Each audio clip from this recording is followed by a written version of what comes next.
سنیے حدیث، میرے پیغمبر علیہ الصلاۃ والسلام نے فرمایا، لوگو اذکرکم اللہ فی اہل بیتی، اذکرکم اللہ فی اہل بیتی، اذکرکم اللہ فی اہل بیتی۔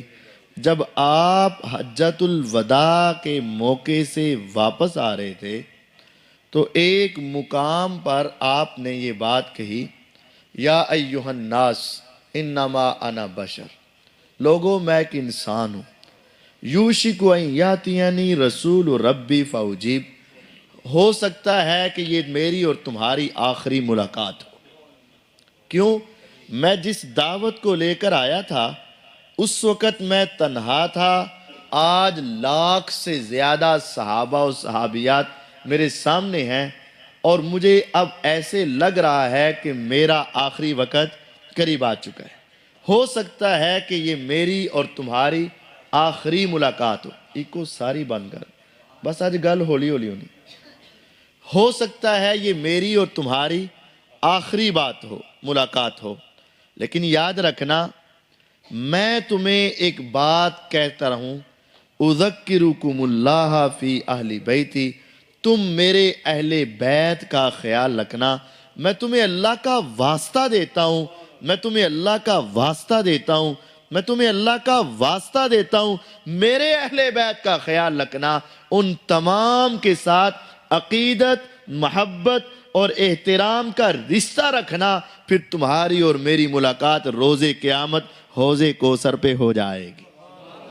اور دوسری روایت میں ہے، میرے پیغمبر علیہ الصلاۃ والسلام نے فرمایا، لوگو ہو سکتا ہے کہ یہ میری اور تمہاری آخری ملاقات ہو، میں اللہ کا ایک انسان ہوں اور میرے پاس اللہ کا بھیجا ہوا پیغمبر آئے، یعنی فرشتہ آئے اور وہ میری روح کو قبض کر جائے، لیکن میں تمہیں ایک بات بتاتا ہوں، میرے بعد بڑے فتنے آئیں گے، بڑے فساد آئیں گے، حالات کی خرابیاں ہوں گی، اپنی اپنی طرف دعوے دار اور بلانے والے ہوں گے، لیکن لن تضلوا ما تمسکتم بہما، میں تمہارے اندر ترکت فیکم الثقلین، دو بڑی وزنی، دو بڑی اعلیٰ اور دو بڑی قیمتی چیزیں چھوڑ کر جا رہا ہوں، اگر تم نے ان کو مضبوطی سے تھام لیا، میں تمہیں گارنٹی دیتا ہوں، دن کے اجالے ہوں، رات کی تاریکی ہو، پہاڑوں کی چوٹیاں ہوں،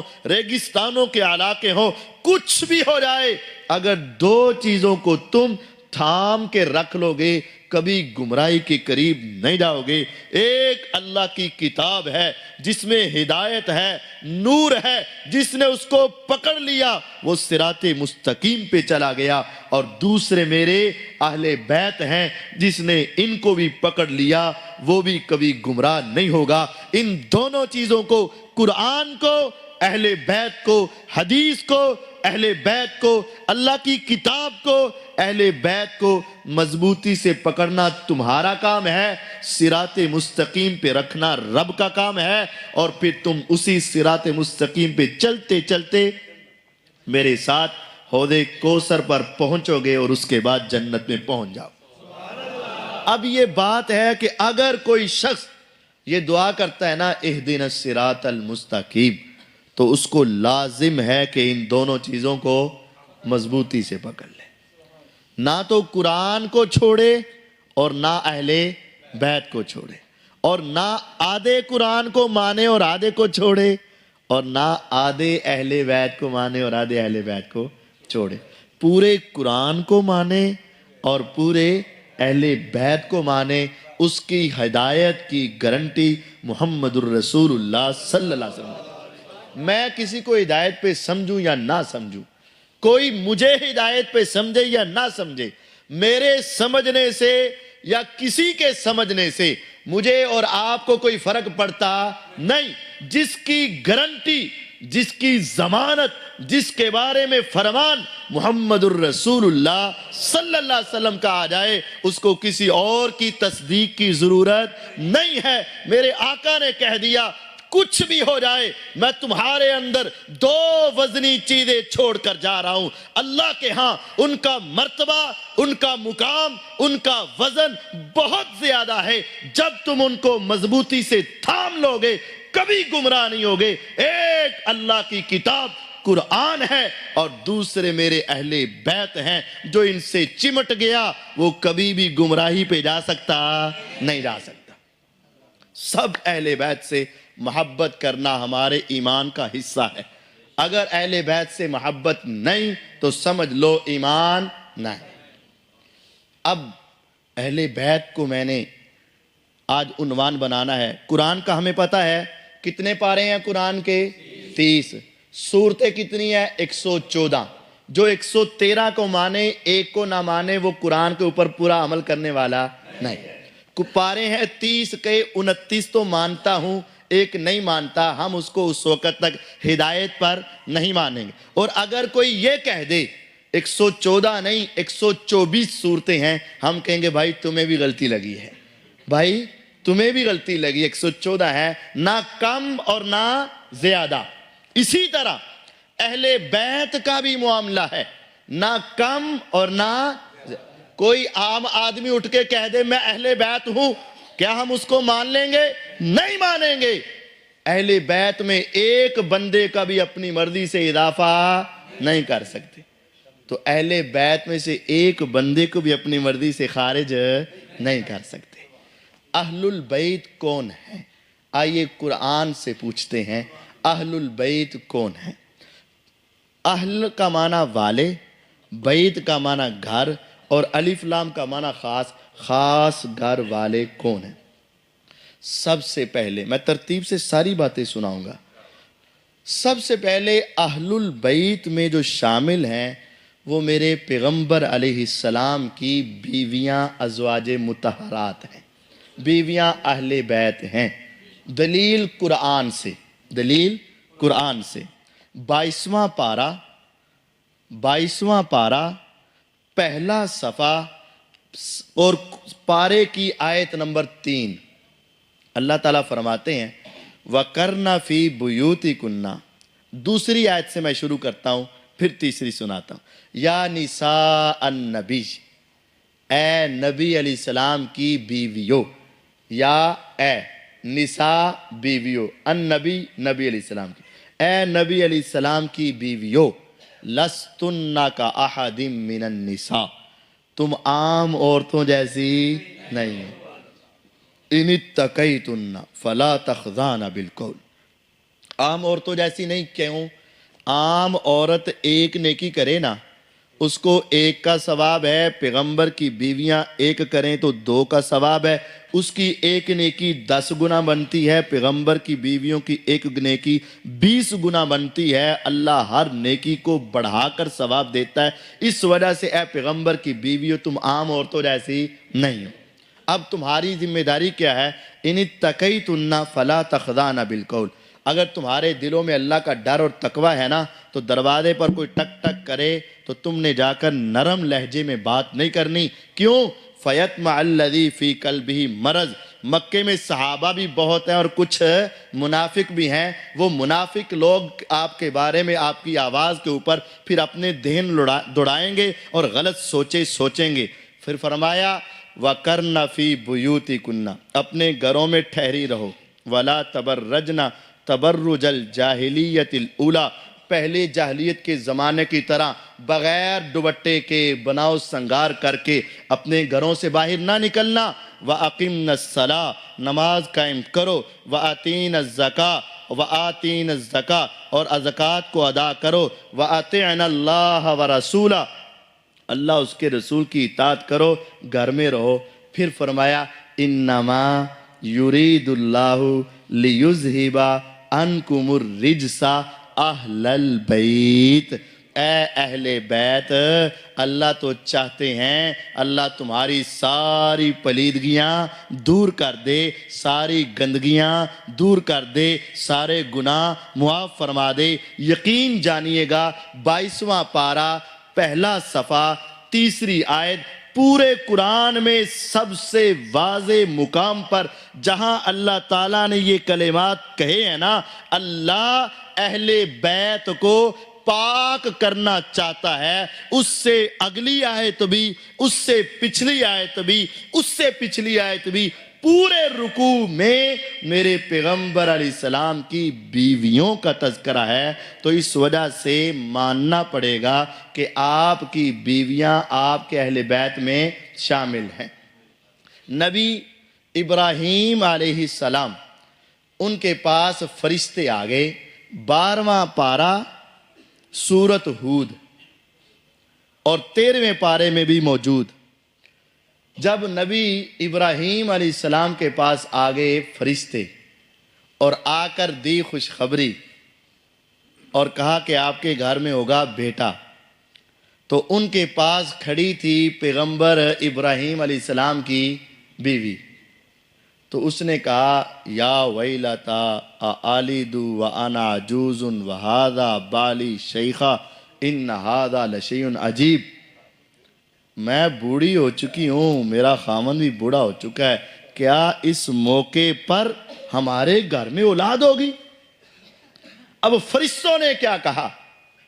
قالو، سب فرشتوں نے کہا اتعجبین من امر اللہ، اللہ کے فیصلوں پہ حیران ہوتی ہو؟ رحمت اللہ، لفظ سنیے گا، قرآن اتعجبین من امر اللہ، کیا تو حیران ہوتی ہے اللہ کے فیصلوں پر؟ رحمت اللہ وبرکاتہ علیکم اہل البیت، اے اہل بیت، اللہ کی رحمتیں اور برکتیں تمہارے اوپر برستی رہیں۔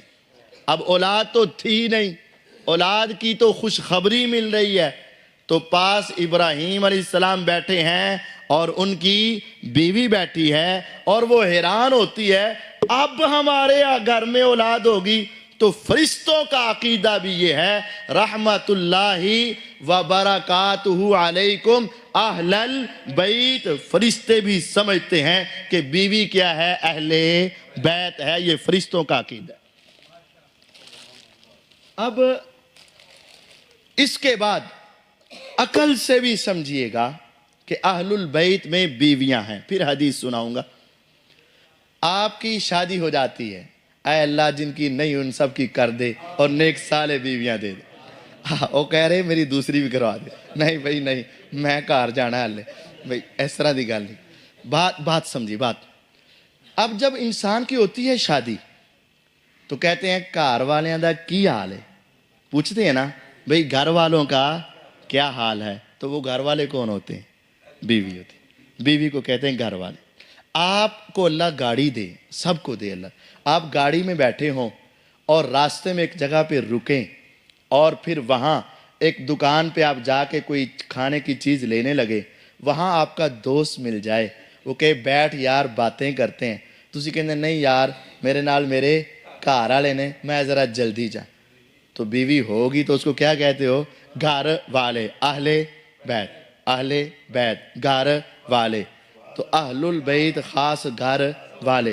جب آپ کو شادی کا کارڈ آتا ہے، شادی کا کارڈ آتا ہے، اگر لکھا ہو کہ حاجی نذیر صاحب بما اہل و عیال، بما اہل و عیال ایسے لکھا ہوتا ہے نا، تو گھر جا کر کہیں آپ کے جی حاجی نذیر صاحب تو میں ہوں۔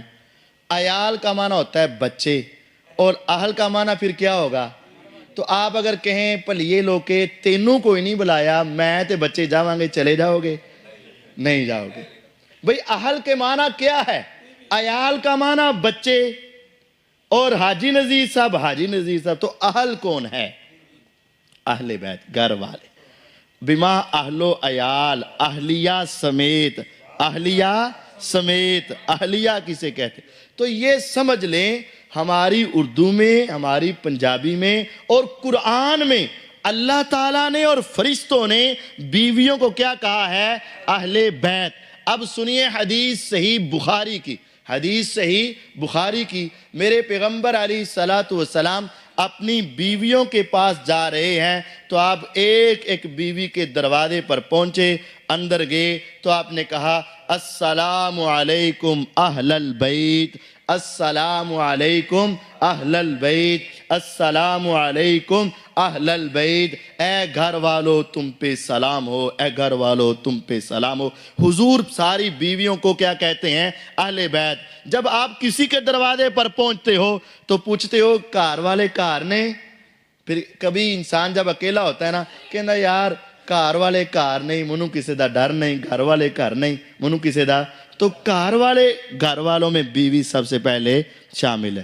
تو جب بیوی اہل بیت ہے تو نبی علیہ السلام کی ساری بیویاں اہل البیت ہیں۔ جو شخص اہل بیت سے محبت کا دعویٰ کرتا ہے اس کو بیویوں کو اہل بیت میں ماننا ضروری ہے۔ دوسرا اہل بیت میں کون ہے؟ ان سب کی شان صرف سناؤں گا۔ دوسرا اہل بیت میں کون ہے؟ اب ان بیویوں سے جو پیدا ہوئی اولاد وہ بھی اہل بیت ہیں۔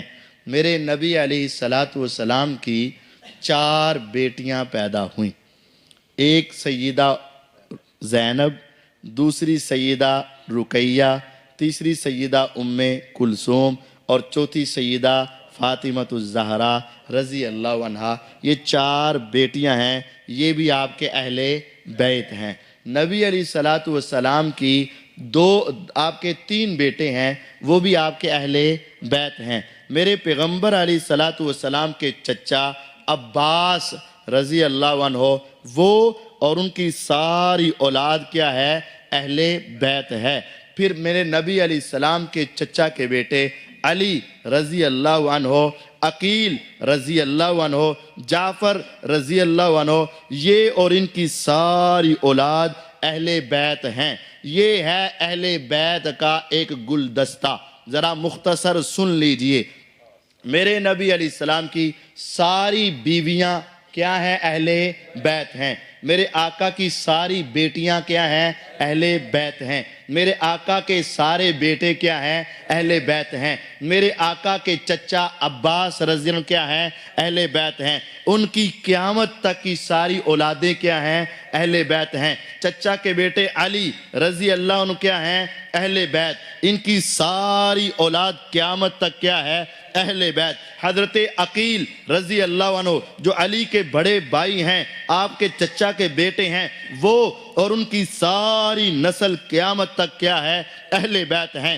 جعفر رضی اللہ عنہ وہ اور ان کی ساری اولاد قیامت تک کیا ہے؟ اہل بیت ہیں۔ ان تمام اہل بیت سے عقیدت رکھنا، محبت رکھنا، پیار کرنا، احترام کرنا، یہ ہمارے ایمان کا حصہ ہے۔ جو ان میں اضافہ کرے وہ بھی اپنے ایمان کی خبر لے، جو ان میں کمی کرے وہ بھی اپنے ایمان کی خبر لے۔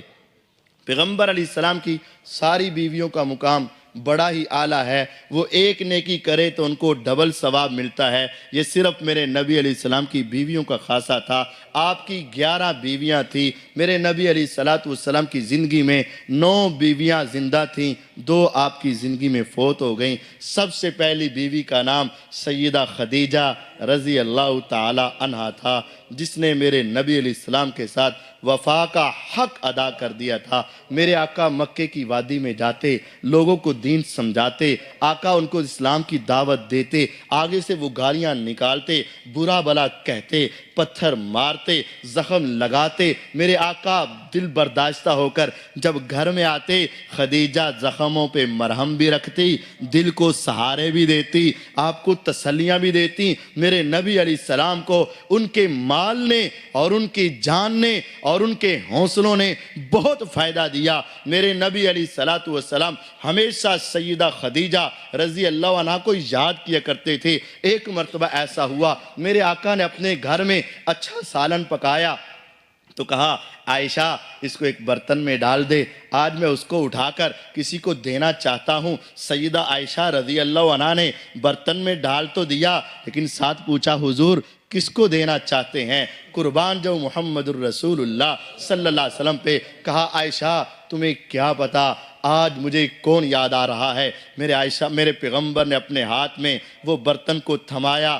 ذرا تصور میں جا کر دیکھو وہ کیا لمحات ہوں گے، کیا منظر ہوگا۔ سارے نبیوں کے سردار سارے پیغمبروں کے امام اپنے ہاتھ میں ایک برتن کو اٹھا کر راستے سے گزر رہے ہوں، ایک دروازے پہ پہنچے ہوں، دروازے کو کھٹکھٹایا ہو، ان کے اندر سے آواز آئی ہو، کون آیا ہے؟ آپ کہہ رہے ہوں آج دو جہانوں کا سردار تمہارے دروازے پہ آیا ہے۔ جب آقا پہنچے، سالن دیا، کہا فلاں کو دے دینا، میرے آقا واپس آئے۔ سیدہ عائشہ پوچھتی ہیں آقا پھر بھی بتاؤ تو صحیح کس کو دیا؟ کہا عائشہ بس کر دے، آج مجھے میری خدیجہ یاد آ رہی تھی، میں آج اپنی خدیجہ کی سہیلی کے گھر میں دے کر اپنی خدیجہ کی محبت کو یاد کر رہا تھا۔ میرے آقا ان کی وفات کے بعد بھی ان کو یاد کرتے۔ عائشہ رضی اللہ عنہ کہنے لگی حضور آپ کیا ایک بوڑھی عورت کو یاد کرتے ہیں؟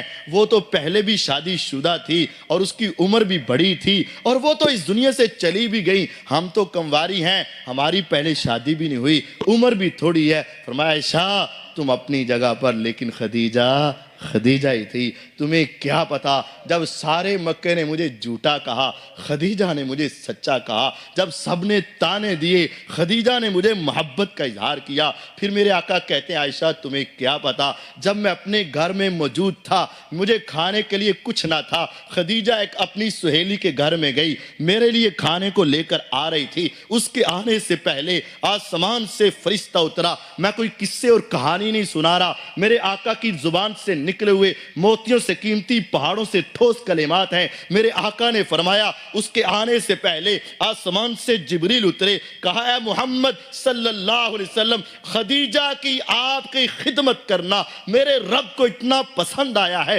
ابھی وہ آپ کے پاس آئے گی، اسے رب کا پیغام دے دینا۔ کہا جبریل کیا پیغام دوں؟ کہا اسے کہہ دینا اے خدیجہ تیرے لیے تیرے رب نے جنت کے اندر ایک موتی کا ایسا محل بنایا ہے جس کے اندر کوئی تھکاوٹ نہیں ہوگی، کوئی شور نہیں ہوگا، کوئی اکتاہٹ نہیں ہوگی، وہ موتی کا بنا ہوا ایسا محل ہے، اندر بیٹھو گی پوری جنت باہر کی نظر آئے گی اور باہر والے کو اندر نظر نہیں آئے گا۔ رب نے تیرے لیے جنت تیار کر دی ہے، اس کو جنت کی خوشخبری بھی دینا اور ساتھ کہہ دینا خدیجہ تجھے تیرا رب سلام کہتا ہے، خدیجہ رضی اللہ عنہ تجھے تیرا رب سلام کہتا ہے۔ یہ میرے نبی علیہ السلام کے اہل بیت ہیں، ان سے عقیدت کا رشتہ رکھنا یہ ہمارے ایمان کا حصہ ہے۔ آپ کی ساری بیویوں کا تذکرہ تو ممکن نہیں ہے، لیکن دوسری کا بھی ضرور ذکر کرنا چاہتا ہوں، سیدہ عائشہ صدیقہ طاہرہ مطہرہ رضی اللہ تعالی عنہا۔ میرے نبی علیہ السلام نے فرمایا تھا جب ایک پوچھنے والے آئے، عمر بن عاص ان کا نام ہے، بڑے جلیل القدر صحابی ہیں، بہت بڑے بہادر ہیں، سپہ سالار ہیں، کئی غزوات میں ہو کر واپس آئے، آقا کے سامنے بیٹھے۔ عمر کہتے ہیں بخاری کی روایت ہے میں جب جنگ جیت کر آیا، جہاد پر فتح لے کر آیا، میں پہلی صف میں نماز پڑھتا تھا، میرے نبی علیہ السلام نماز پڑھاتے تھے، سلام پھیرنے کے بعد ہماری طرف متوجہ ہوتے تھے، جب آپ نے کوئی بات کرنی ہوتی نا تو صرف میری طرف چہرہ کر کے بات کرتے رہتے، سارے صحابہ میرے آقا کو دیکھتے اور آقا مجھے دیکھتے رہتے۔ میرے دل میں خیال پیدا ہوا کہ لگتا ہے کہ حضور کو میرے ساتھ سب سے زیادہ محبت ہے، سب سے زیادہ پیار ہے، اسی وجہ سے تو آقا میرے چہرے کی طرف دیکھتے رہتے ہیں، آپ کا زاویہ میری طرف رہتا ہے۔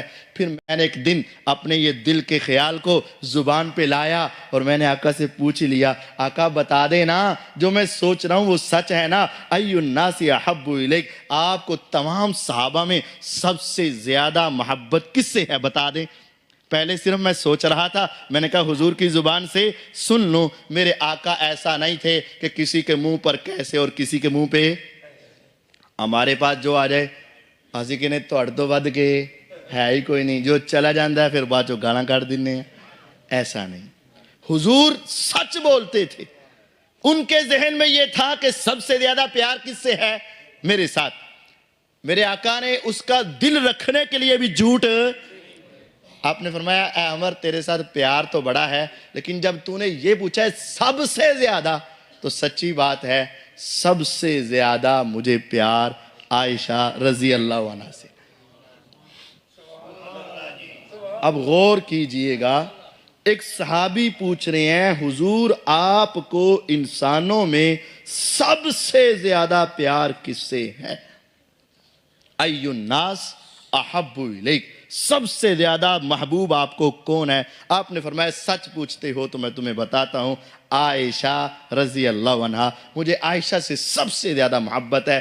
کہتے ہیں میرے دل میں خیال آیا ابھی ایک چانس باقی ہے، میں نے کہا نہیں عورتیں مراد نہیں ہیں، من الرجال، آقا یہ بتائیں مردوں میں میل کے اندر کس کے ساتھ آپ کو سب سے زیادہ پیار ہے؟ آپ نے فرمایا اگر یہ پوچھتے ہو کہ ان مردوں کے اندر سب سے زیادہ پیار کس سے ہے تو سچ پوچھ لو، ابوہا، عائشہ کے والد ابو بکر صدیق رضی اللہ عنہ سے پیار۔ نبی علیہ السلام کو سب سے زیادہ محبت کس سے تھی؟ عائشہ رضی اللہ عنہ کے ساتھ۔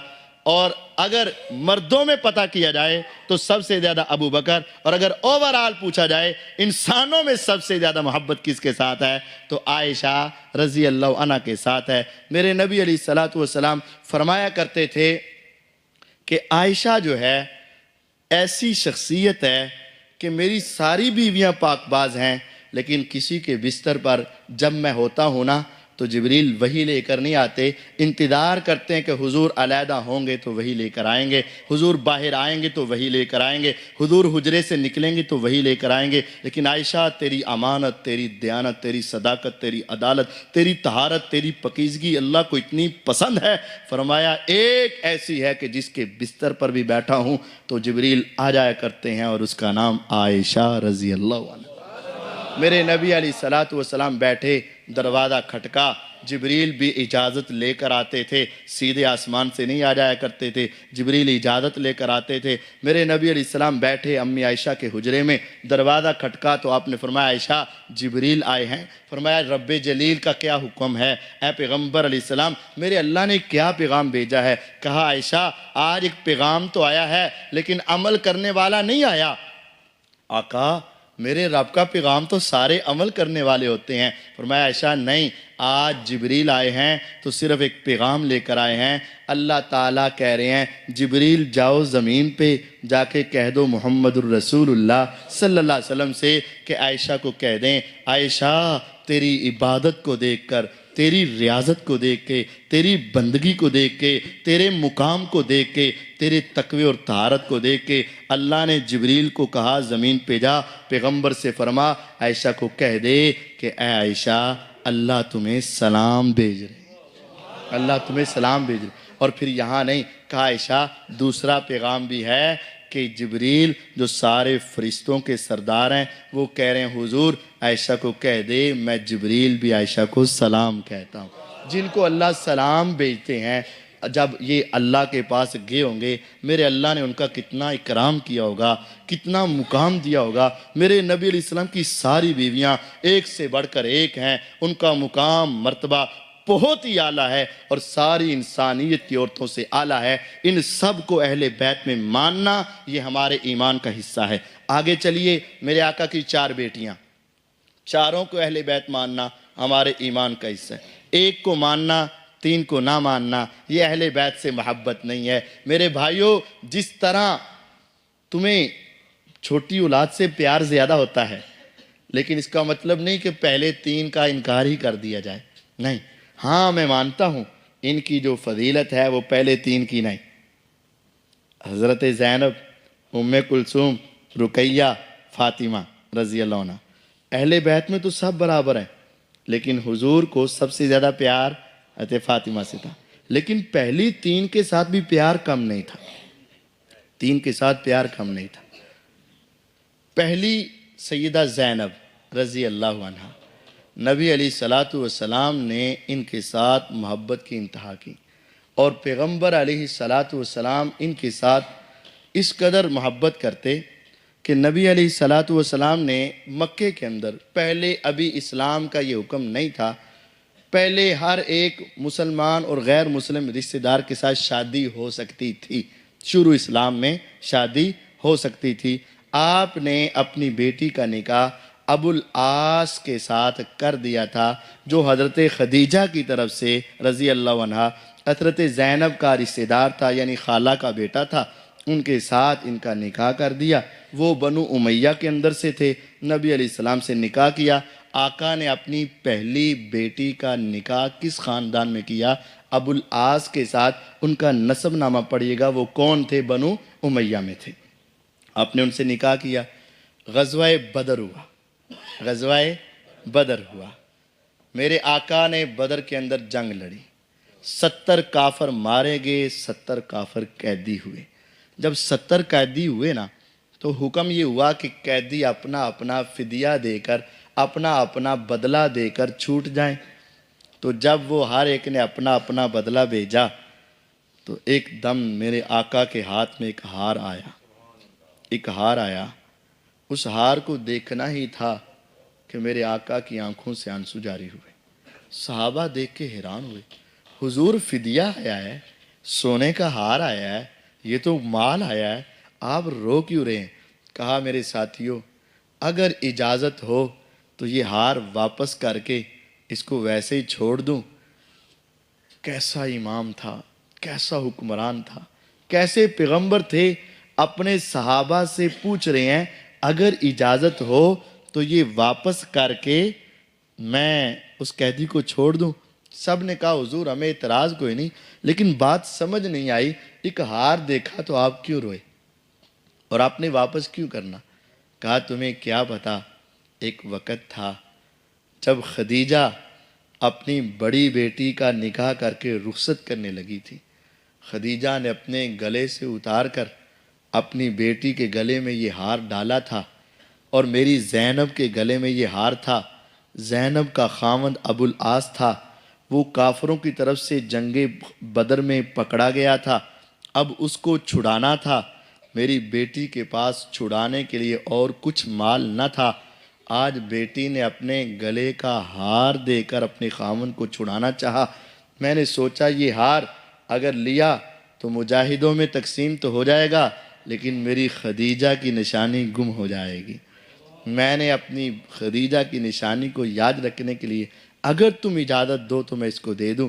کہا دے دیں۔ آپ نے فرمایا ابو العاص تم آزاد ہو، لیکن حکم یہ ہوا ہے کہ آج کے بعد مسلمان اور کافر کا نکاح نہیں ہے، میری بیٹی کو بھیج دے اور تم چلے جاؤ۔ پھر آپ نے فرمایا تھا ابو العاص سے مجھے کوئی شکوہ نہ تھا، ہاں اسلام کا حکم ہے مسلمان کافر کا نکاح نہیں، میری بیٹی کو بھیج دو اور تم چلے جاؤ۔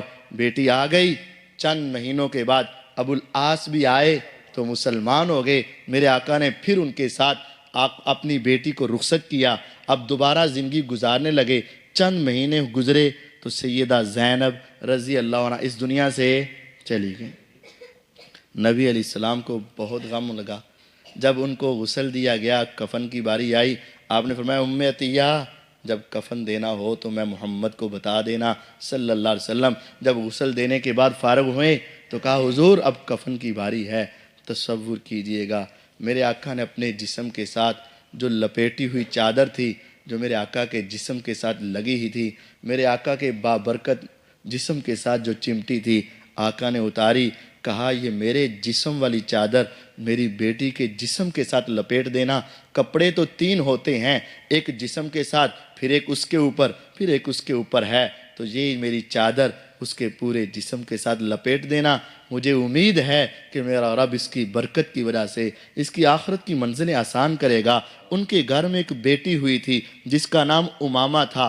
حضور اپنی اس نواسی کو اپنے گھر میں لے آئے، ابو العاص کے پاس نہیں رہنے دیا، اپنے گھر میں لے آئے۔ حضور اس کو کھلاتے تھے، اس کے ساتھ کھیلتے تھے، محبت کرتے تھے۔ آقا اپنی بیٹی کو یاد کرتے تھے۔ صحابہ کہتے ہیں صحیح بخاری کی حدیث، ہم نے 1 نہیں 2 نہیں کئی مرتبہ دیکھا مسجد نبوی میں اذان ہوئی، میرے آقا جماعت کروانے کے لیے آئے، صحابہ نماز پڑھنے کے لیے جمع ہیں، وَهُوَ حَامِلٌ امامۃ بنت زینب، میرے آقا مسجد میں آتے، آپ کے کندھے کے ساتھ ایک چھوٹی سی بچی لگی ہوتی، میرے آقا اپنے کندھوں پہ سوار کر کے سینے سے لگا کر مسجد میں آتے، نماز کا موقع ہوتا، میرے آقا کھڑے ہو کر اس کو اٹھا کر نماز پڑھاتے، جب رکوع جانے لگے تھے تو نیچے بٹھا دیتے، سجدہ کر کے اٹھتے تو پھر اس کو اٹھا لیتے، اور آپ کہتے مجھے امامہ سے مجھے اپنی بیٹی زینب یاد آیا کرتی۔ آپ اپنے ان نواسیوں سے محبت کرتے، بیٹیوں سے پیار کرتے۔ سیدہ رقیہ رضی اللہ عنہ کا نکاح بھی آپ نے بنو امیہ کے ایک شخص جس کا نام عثمان بن عفان رضی اللہ عنہ تھا ان کے ساتھ کیا۔ بدر کے میدان میں جب آپ گئے، حضرت عثمان جانے لگے، کہا عثمان رک جاؤ، میری بیٹی بیمار ہے، تو اس کی تیمارداری کر لے، میرا رب تجھے بدر کا مقام اور ثواب عطا کرے گا۔ جو عظمت اور مقام بدر میں لڑنے والوں کو ہوئی، وہی عثمان کو آقا کی بیٹی کا خیال رکھنے کی وجہ سے ہوئی۔ جب آقا واپس آئے تو آپ کو فتح کی خوشخبری تو تھی، خوشی تو تھی، لیکن جب آتے ہی عثمان نے بتایا آقا آپ کو فتح کی خوشی تو ہے لیکن اس سے بڑا ایک غم بھی ہے۔ فرمایا وہ کیا؟ کہا آقا جب آپ چلے گئے وقت کافی لگا آپ کو، وہاں کئی ہفتے لگے، لیکن پیچھے سے آپ کی بیٹی اللہ کی امانت رقیہ رضی اللہ عنہا میرے رب نے واپس بلا لی۔ میرے آقا روئے اور خوب روئے اور پھر فرمایا عثمان میرے گھر میں ایک اور رشتہ ہے، جا میں اپنی بیٹی ام کلثوم کا نکاح تیرے ساتھ کر دیتا۔ اب یہاں بھی ٹھہر کے ذرا سمجھیے گا، اللہ نہ کرے کسی کی بیٹی کو دکھ پہنچے، اللہ کسی کی بیٹی کو دکھی نہ بنائے۔ اگر کوئی دھوکہ ہو جائے، کوئی فراڈ ہو جائے، کوئی ظالم پلے پڑ جائے اور پہلی بیٹی آپ کی اس کے گھر میں دکھی ہو اور اللہ اس بیٹی کو اپنے پاس بلا لے، ماں باپ چاہتے ہیں پھر اگر دکھی ہونا کہتے ہیں اللہ کرے یہ چلی جائے اس دنیا سے، اس بچی کے غم تو ختم ہو جائیں، لیکن جب ایک چلی جاتی ہے دوبارہ اس کو دیتے ہیں؟ نہیں دیتے۔ یہ ہم جیسا بندہ نہیں دیتا، تو حضور تو ہم سے بڑے سمجھدار تھے، ہم سے زیادہ سمجھدار تھے۔ ہم ایک گھر میں ایک دے دیں، اگر وہ سکھی نہ رکھے، تنگ کر کے رکھے، اکتا کے رکھے، پریشان کر کے رکھے اور اس کی عادتیں خراب ہوں، اس کے رویے خراب ہوں، اس کا کردار خراب ہو، اس کی گفتار خراب ہو، اس کی زبان خراب ہو، اس کا مال خراب ہو، ہم اپنی دوسری بیٹی دیتے نہیں۔ تو حضور دے رہے ہیں اس کا مطلب ان میں کوئی خرابی نہیں تھی۔ نبی علیہ السلام نے دوسری بیٹی کا نکاح کیا، اتفاق یہ ہوا وہ بھی فوت ہو گئی۔ پھر میرے نبی علیہ السلام کی چوتھی بیٹی کا نام سیدہ فاطمہ الزہرا رضی اللہ تعالی عنہا ہے۔ حضور کی زندگی میں نا آپ کے سارے بیٹے فوت ہو گئے، آپ کی ساری بیٹیاں فوت ہو گئی سوائے ایک کے۔ جب ایک ہی رہ جائے تو ساری محبتیں اس کے ساتھ، اور جو سب سے چھوٹا ہوتا ہے بچہ ساری محبتیں اس کے ساتھ۔ سیدہ فاطمہ الزہرا رضی اللہ عنہا کے ساتھ دو وجہ سے محبت زیادہ تھی، ایک وہ سب سے چھوٹی تھی اور وہ رہ بھی اکیلی گئی تھی۔ میرے آقا کو پھر ان سے بڑا پیار تھا۔ آپ فرماتے تھے فاطمہ بضعۃ منی، لوگوں سن لو، فاطمہ یقینی طور پر میں پیغمبر کے جگر کا ٹکڑا ہے، میرے دل کا وہ حصہ ہے۔ جس نے فاطمہ سے محبت کی، ان کا احترام کیا، وہ سمجھ لے اس نے میں محمد صلی اللہ علیہ وسلم کا احترام کیا، اور جس نے اس سے نفرت کی، اس سے بغض رکھا، اس سے دشمنی رکھی، اس نے میں محمد صلی اللہ علیہ وسلم سے دشمنی رکھی۔ فاطمہ سے محبت میں پیغمبر سے محبت ہے، اور فاطمہ سے نفرت میں پیغمبر سے نفرت ہے۔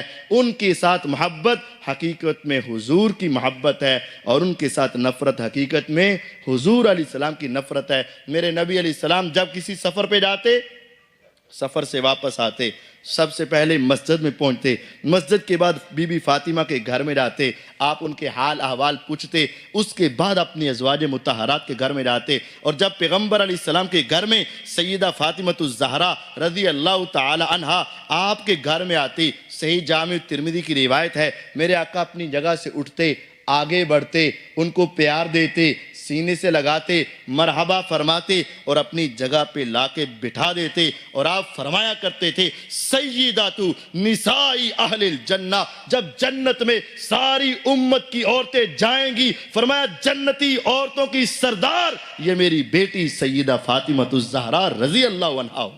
میرے نبی علیہ السلام کو ان سے بے پناہ محبت تھی، بے پناہ عقیدت تھی، آپ ان کے ساتھ بے حد محبت اور احترام کا رشتہ رکھا کر ہمیں بھی سمجھایا گیا۔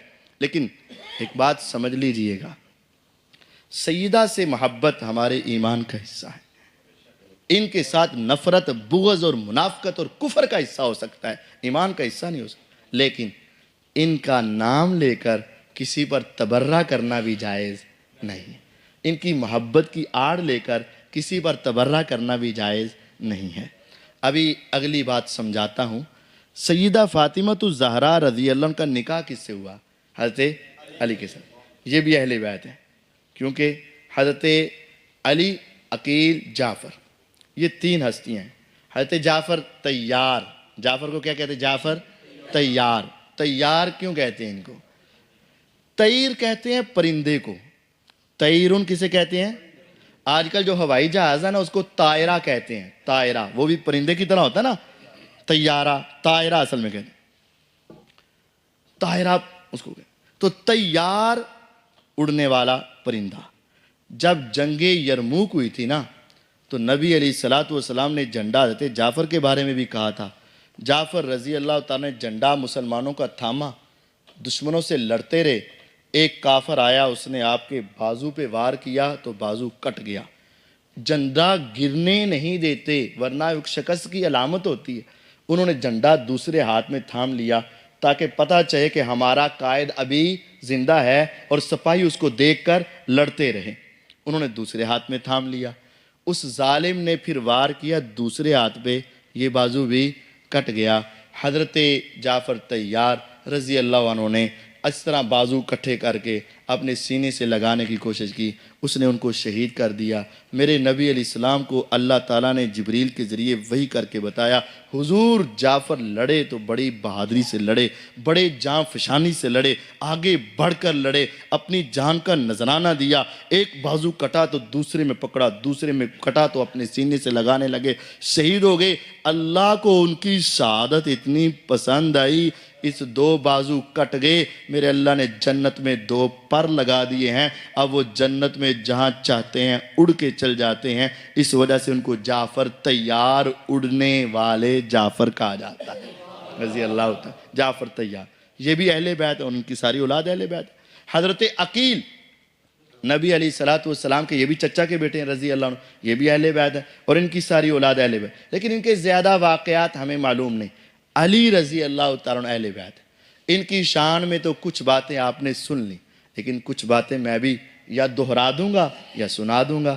جو آپ نے پہلے سنی ہوں گی وہ دہرائی جائیں گی، جو نہیں سنی ہوں گی وہ سن لیں گے۔ ان کا تذکرہ کیے بغیر میں آگے جا سکتا نہیں جا سکتا۔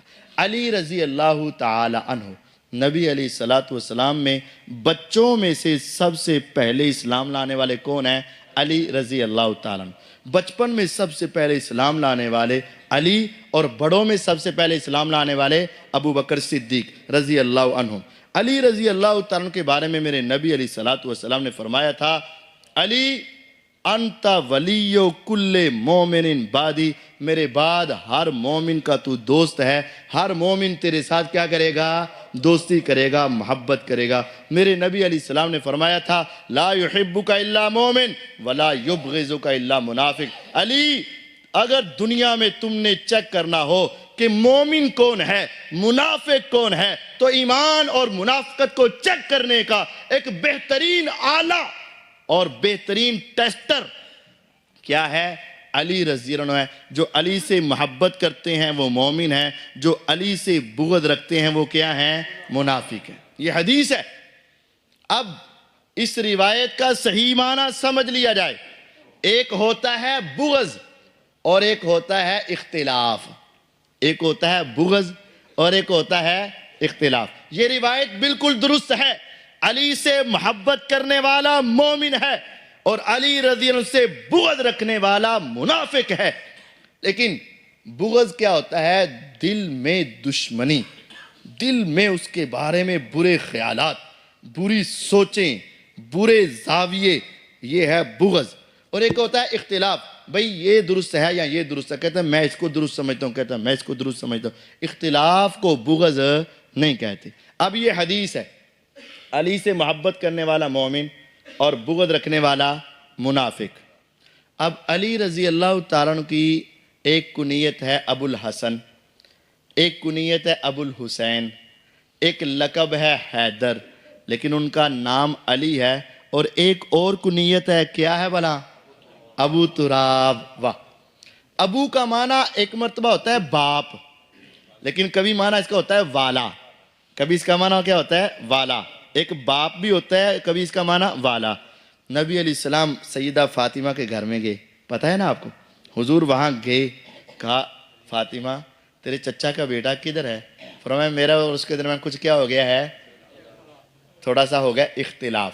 کیا ہوا ہے؟ اختلاف۔ کیا ہوا ہے؟ اختلاف۔ آپ نے فرمایا کدھر؟ کہتے اختلاف ہوا تو گھر سے باہر چلے گئے۔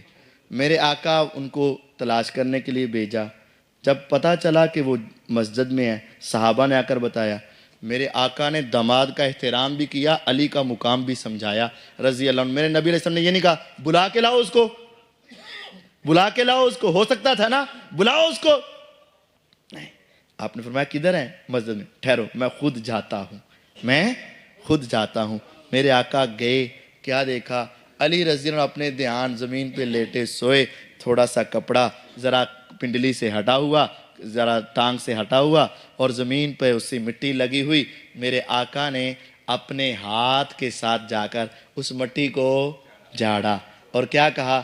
کم یا ابا تراب، کم یا ابا تراب، چل بس کر دے اے مٹی والے، اے مٹی کا باپ نہیں، اے مٹی والے۔ جس طرح ابو ہریرہ بلی والے، ابو تراب مٹی، چل ابو تراب اے مٹی والے بس کر دے۔ علی رضی اللہ عنہ کہتے ہیں کعبے کے رب کی قسم، میرے والد نے میرا نام علی رکھا، میری ماں نے میرا نام حیدر رکھا، میرے بچوں کی وجہ سے میری کنیت ابو الحسن بھی ہے، ابو الحسین بھی ہے، لیکن مجھے سب سے بڑھ کر جو نام پسند ہے وہ نام وہ ہے جو محمد الرسول اللہ صلی اللہ علیہ وسلم نے میرا نام رکھا، ابو تراب۔ میں چاہتا ہوں ساری دنیا مجھے کس نام سے پکارے؟ ابو تراب سے، کیونکہ یہ نام میرا کس نے رکھا ہے؟ محمد الرسول اللہ صلی اللہ علیہ وسلم نے۔ لیکن سمجھانا کیا چاہتا ہوں، حضرت فاطمہ اور حضرت علی رضی اللہ عنہ کا کیا ہوا تھا؟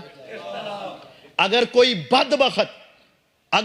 بدبخت کہے لو جی حدیث آتی ہے علی سے بغض رکھنے والا منافق ہے، تو حضرت فاطمہ کی تھوڑا سا اختلاف ہوا تو نعوذ باللہ یہ حدیث ان پر ہم کہیں گے زبان بند کر، اختلاف اور ہے اور بغض اور ہے۔ یہ حدیث اٹھا کر سیدہ فاطمہ کے بارے میں کوئی لگا سکتا؟ نہیں لگا سکتا۔ جو بولے گا ہم اس کی زبان کو کھینچیں گے اور سمجھائیں گے اختلاف اور ہوتا ہے اور بغض اور ہوتا ہے۔ اختلاف کو بغض سمجھنا نہیں ہوتا ہے۔ آپ سمجھیے اگلی بات، نبی علیہ السلام نے باغ فدق نبی علیہ السلام نے کہا یہ مجھے مال فہ میں ملا ہے، ہمارے پاس رہے گا اور ہم غریبوں، فقیروں، مسکینوں، یتیموں میں تقسیم کریں گے، اپنے ازواج مطہرات بیٹیوں سب کو دیں گے۔ حضرت عمر رضی اللہ تعالیٰ عنہ کے دور میں، حضرت عمر رضی اللہ تعالیٰ عنہ کے دور میں وہ باغ حضرت عمر رضی اللہ عنہ نے حضرت علی اور حضرت عباس رضی اللہ تعالیٰ عنہما کے ہینڈ اوور کر دیا کہ اس کی نگرانی، اس کا سارا معاملہ تم دیکھو گے، جو اس میں سے نکلے گا تم بھی لوگے اور غریبوں کو بھی تقسیم کرو گے۔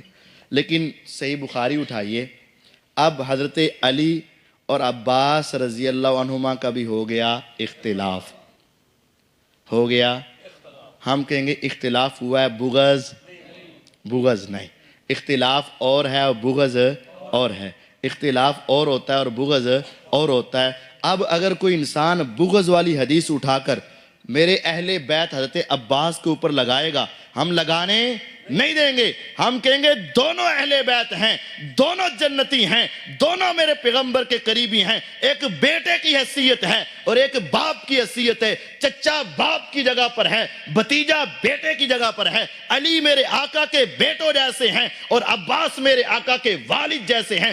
دونوں کا اختلاف تو ہو سکتا ہے لیکن بغض ہو سکتا نہیں ہو سکتا، جس طرح ان کے درمیان اختلاف تو ہو سکتا ہے بغض نہیں ہو سکتا۔ حضرت فاطمہ الزہرا رضی اللہ عنہ اور علی رضی اللہ کے درمیان اختلاف تو ہو سکتا ہے بغض نہیں ہو سکتا۔ اسی طرح ابو بکر صدیق اور علی کے درمیان اختلاف تو ہو سکتا ہے بغض نہیں ہو سکتا۔ علی اور معاویہ کے درمیان اختلاف تو ہو سکتا ہے بغض نہیں ہو سکتا۔ کعبے کے رب کی قسم 1,24,000 کے قریب صحابہ و صحابیات میں کوئی ایک صحابی بھی ایسا نہیں تھا جو علی سے بغض رکھتا ہو، سارے ہی محبت رکھتے تھے۔ اختلاف ہونا الگ بات ہے اور بغض ہونا الگ بات ہے۔ علی سے بغض رکھنے والا منافق ہے، لیکن اختلاف تو ہو سکتا ہے نا۔ ایک اور آپ سمجھ لیں گے، آپ کو بھی پتا ہوگا، آپ نے پڑھا بھی ہوگا، نہیں تو جان لیں۔ علی رضی اللہ تعالی عنہ نے، ایک انسان ہے، انسان ہونے کے ناطے سے دوسری شادی کا ارادہ کیا. سنا ہے پہلے آپ نے, دوسری شادی کا ارادہ کیا, لیکن شادی کے لیے انہوں نے اپنے رشتہ داروں میں ابو جہل کی بیٹی کا ارادہ کیا. میرے نبی علیہ الصلوۃ والسلام کو پتہ چلا تو آپ نے مسجد میں سب صحابہ اور علی رضی اللہ عنہ کو اکٹھا کیا, اور آپ نے پھر کیا کہا؟ کہا لوگو بات یہ نہیں ہے کہ میں دوسری شادی کے خلاف ہوں. کیوں؟ جب شریعت نے 4 شادیوں کی اجازت دی ہے تو ایسا نہیں کہ پیغمبر اپنی بیٹی کے بارے میں مسئلہ بدل دے. اصل بات یہ نہیں ہے, بات یہ ہے کہ وہ ابو جہل کی بیٹی ہے, اسلام کے دشمن کی بیٹی ہے. ایک گھر میں نبی کی بیٹی اور اسلام کے دشمن کی بیٹی جمع نہیں ہو سکتی. اب علی رضی اللہ شادی کرنا چاہتے تھے اور حضور نے اس کے کیا کیا؟ اختلاف. علی رضی نے کہا حضور اگر آپ کہتے تو آج کے بعد کبھی اس کا تصور بھی نہیں ہوگا. اختلاف تو ہوا تھا, علی رضی مان گئے. اس اختلاف کو اختلاف کہیں گے بغض؟ تو یہ سمجھ لیں اختلاف اور ہے اور بغض اور ہے. علی کے بارے میں یہ بات پکی ہے, جس کے دل میں ایمان ہے وہ علی کے بارے میں بغض نہیں رکھ سکتا, اور جس کے دل میں بغض ہے اس کے دل میں ایمان نہیں آ سکتا. پکی بات ہے. لیکن اختلاف والوں پر یہ حدیث فٹ کرنا درست نہیں. آگے سنیے, میرے نبی علیہ الصلوۃ والسلام کو ایک بندے نے شکایت لگا دی. ایک بندے نے شکایت لگا دی. کیا؟ علی رضی اللہ تعالیٰ عنہ, آپ کو پتہ ہونا چاہیے, یمن کے گورنر بنے تھے. یمن کے گورنر تھے, گورنر یمن کے. جب حضور حج کرنے کے لیے گئے تو علی رضی کہاں تھے وہاں اس وقت؟ مدینے سے نہیں آئے, یمن سے آئے. علی کی عظمت پہ قربان, ان کے ایمان پہ قربان, ان کی اطاعت پہ قربان. میرے آقا مدینے سے نکلے حج کے لیے, علی رضی اللہ عنہ یمن سے نکلے. اب حج کے ہوتے ہیں 3 طریقے, یہ مسئلہ سمجھیے گا اور علی رضی کی عظمت کو سمجھیے گا. یہ مسئلہ سمجھ کے ان کی عظمت کو سمجھیے گا. میرے آقا مدینے سے نکلے, حج کے کتنے ہوتے طریقے؟ 3. ایک ہے اکیلا حج, بس عمرہ شمرہ کچھ نہیں, اکیلا حج, اس کو کہتے ہیں حج مفرد. ایک ہوتا ہے حج اور عمرہ اکٹھا. اس کی 2 قسمیں ہیں. ایک ہے جو ہم کرتے ہیں, عمرہ کیا احرام کھولا, جب حج کے دن آئے پھر احرام باندھا, اس کو کہتے ہیں حج تمتع. تیسرا ہوتا ہے حج قران, عمرہ کیا, حج کھولنا, احرام کھولنا, اتنے دن جتنے بھی چاہے 10 دن حج میں ہے احرام کی حالت میں ہی رہنا ہے اور حج کر کے احرام کھولنا ہے. اور اس کے اندر ایک شرط یہ بھی ہوتی ہے, گھر سے قربانی ساتھ لے کر جانی ہے. گھر سے قربانی ساتھ لے. اج کل چونکہ بھائی جہاز قربانی نہیں جا سکتی, اس واسطے اسی حج کر سکتے. اب علی رضی اللہ عنہ کو پتہ نہیں تھا حضور نے کون سا حج کرنا ہے. علی رضی اللہ عنہ یمن سے ہیں, حضور مدینے سے نکلے, ان کو پتا کہ حضور نے کون سا قربان جو ہے علی تمہاری عظمت پہ قربان. راستے میں کہہ دیا خدایا مجھے نہیں پتا میرے پیغمبر نے کون سا کرنا ہے, میری بھی وہی نیت ہے جو مدینے میں میرے آقا کی نیت ہے. میری بھی وہی نیت ہے جو میرے آقا کی نیت ہے. میں وہاں جا کے پوچھ لوں گا, جو وہ کہیں گے وہ میں کرنا ہے, لیکن میری نیت وہی ہے جو حضور کی نیت ہے. کتنا اطاعت کا جذبہ تھا, کتنی محبت تھی, کتنا پیار تھا. جب حضور کے ساتھ مل کر حج کیا, حج کر کے واپس ہٹے تو یمن کا ایک بندہ آ گیا اور اس نے آ کر کہا حضور علی رضی اللہ عنہ یمن میں گورنری کے دوران, سرداری کے دوران یہ غلطیاں کی ہیں. آپ غصے میں آ گئے. کہا علی کی شکایتیں لگاتے ہو, علی کے بارے میں باتیں کرتے ہو, سب کو جمع کر لو. جتنے افراد وہاں موجود تھے تمام صحابہ کو جمع کیا اور آپ نے فرمایا پہلے مجھے یہ بتاؤ, کیا تم اپنی جانوں سے بڑھ کر میں محمد صلی اللہ علیہ وسلم سے پیار نہیں کرتے ہو؟ کہا حضور کیوں نہیں, ہم اپنی جانوں سے بڑھ کر آپ سے پیار کرتے ہیں. فرمایا میں تمہاری جانوں سے بڑھ کر تمہارے اوپر حق نہیں رکھتا ہوں، جو چاہوں سو کروں تمہارے بارے میں؟ کہا آقا کیوں نہیں، ہمارا مال بھی حاضر ہے، ہماری جان بھی حاضر ہے، ہماری اولاد بھی حاضر ہے، جو آپ کہیں گے ہم مانیں گے۔ فرمایا سن لو، اگر تمہارے دل میں میں پیغمبر کی محبت سب سے زیادہ ہے تو سنو، من کنت مولاہ فہذا علی مولاہ، جس کے دل میں میری محبت ہے اس کے دل میں علی کی محبت ہونا ضروری ہے۔ جو مجھ سے پیار کرتا ہے وہ علی سے پیار کرے گا، جو علی سے پیار نہیں کرتا وہ سمجھ لے میں پیغمبر سے بھی وہ پیار نہیں کرتا ہے۔ شکایت لگاتے ہو علی کی رضی اللہ عنہ؟ نہیں، ان کی شکایت نہیں۔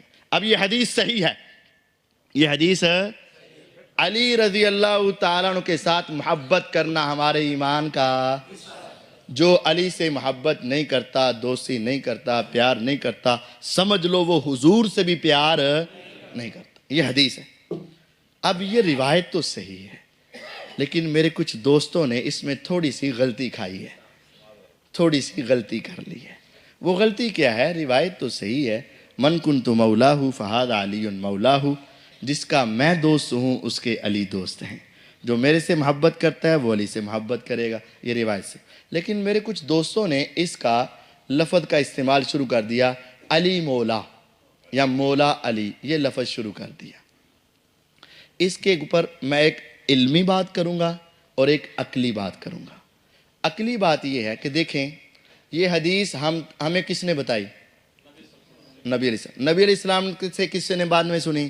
صحابہ نے، پھر تابعین نے، پھر تبع تابعین نے، پھر ائمہ نے، پھر محدثین نے، انہوں نے اپنی کتابوں میں لکھی۔ سارے اس حدیث کو مانتے تھے تو لکھی نا، اگر وہ مانتے ہی نہ ہوتے تو اپنی کتابوں میں لکھتے؟ جب لکھا ہے اس کا مطلب وہ اس کو مانتے ہیں، مانتے ہیں، ریٹن لکھ کے دے دیا ہاں یہ حدیث۔ اب بات یہ ہے وہ تمام مانتے تھے، لیکن کیا کسی ایک نے حضرت علی رضی کا ذکر کرتے، تذکرہ کرتے، پکارتے، نام لیتے مولا علی کہا ہے؟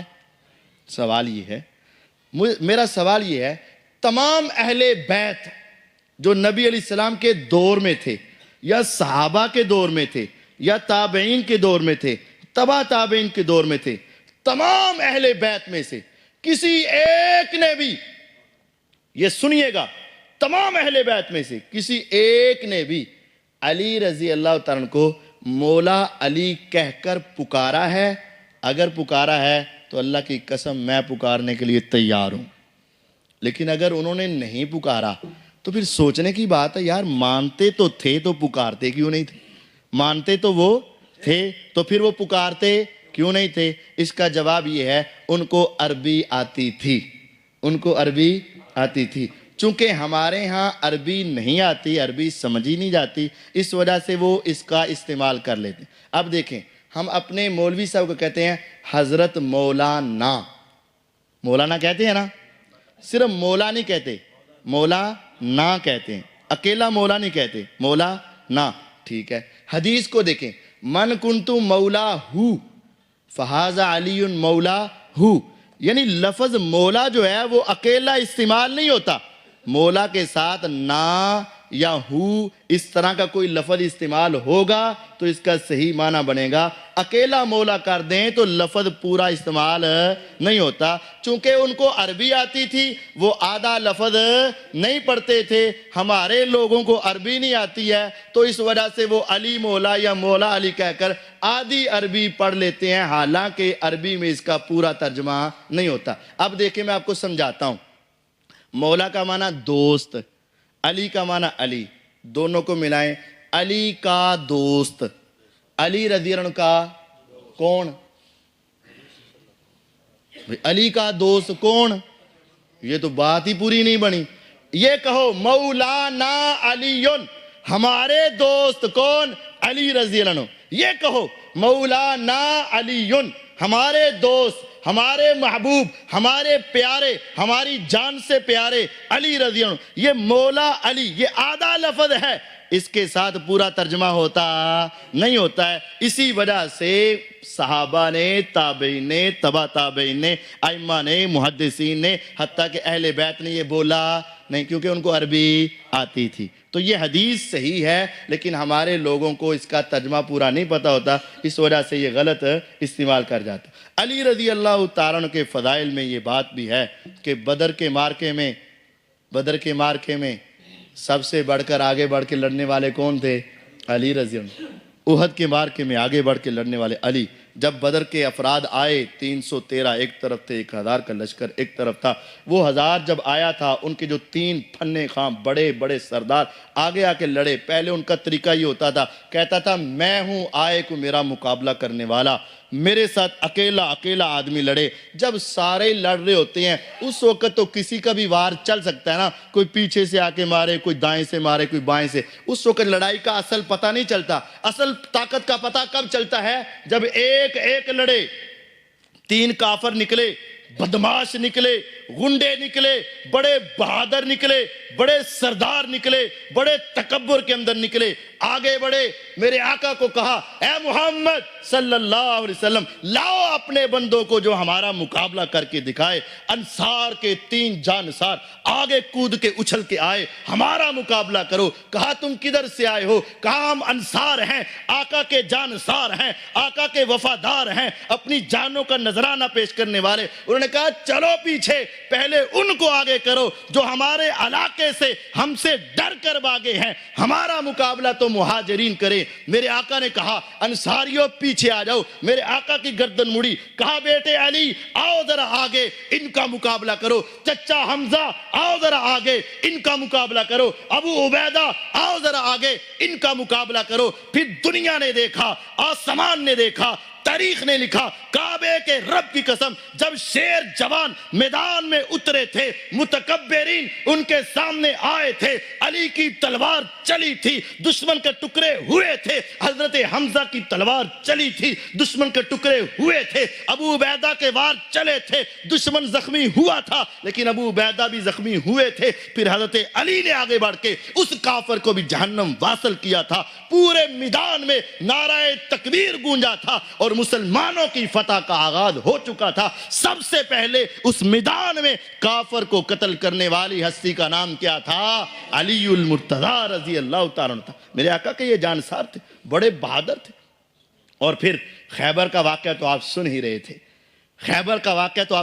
تھے، لیکن آخر سے کچھ رہ گیا تھا، پھر وہ میں آپ کو سنا دیتا ہوں۔ جب حضرت علی رضی اللہ عنہ، پہلے تو وہ آنکھوں میں وہ سارا آپ نے سن لیا، جب آگے پہنچے میدان میں تو مرحب آیا۔ مرحب قلعہ کا نام بھی قلعہ مرحب کے نام سے تھا۔ سردار تھا، بڑا بہادر تھا، بڑا تجربہ کار تھا، بڑا شجاع تھا۔ آ کر حضرت علی کو دیکھ کر نا مذاق کرنے لگا، کہنے لگا بچہ ہے، چھوٹا ہے، قد بھی تیرا چھوٹا ہے، جسم بھی تیرا کمزور ہے، جاؤ کسی بڑے کو بھیجو۔ مذاق کرنے لگا، کہا مجھے بڑے نہیں بھیجا ہوا ہے، مجھے بڑے نہیں بھیجا، تو خیر رہا، تو مجھے بڑے نہیں بھیجا، تو اپنی بات کر۔ کہتا ہے قد علمت خیبر انی مرحب شاکی السلاحی بطل مجرب۔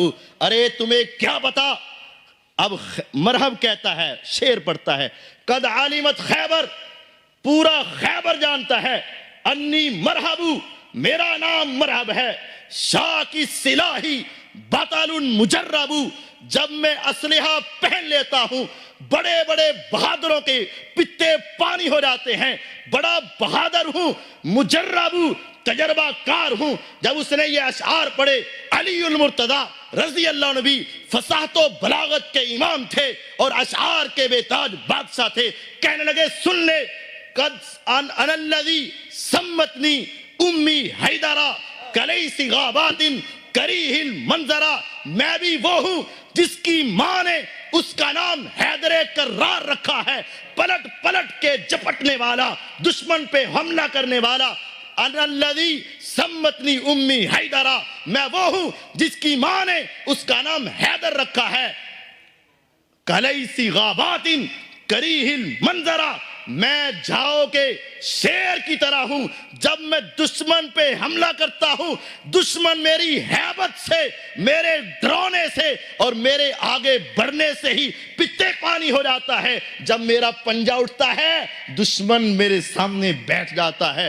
دونوں کے اشعار کا مقابلہ ہوا، پھر حضرت علی رضی اللہ عنہ نے اپنی تلوار کو لہرایا، اس کے ساتھ ٹکرایا، 2-4 تلواریں ٹکرائیں، پھر علی کا ہاتھ آگے بڑھا، دشمن کے سر پہ لگا، 2 ٹکڑے کیا، زمین پہ گرایا، نعرہ تکبیر بلند کیا، اور وہ قلعہ جو کئی دنوں سے فتح نہیں ہو رہا تھا، اللہ کی پیشین گوئی میرے پیغمبر کا بتایا ہوا، اور علی رضی کی وجہ سے اللہ تعالیٰ نے ان کو فتح عطا فرما دی، اور سارے مسلمانوں میں خوشی کی لہر دوڑ اٹھی۔ علی رضی اللہ عنہ، یہ بالکل بات برحق ہے، لیکن میرے کچھ دوست اس کے آگے چلے جاتے ہیں۔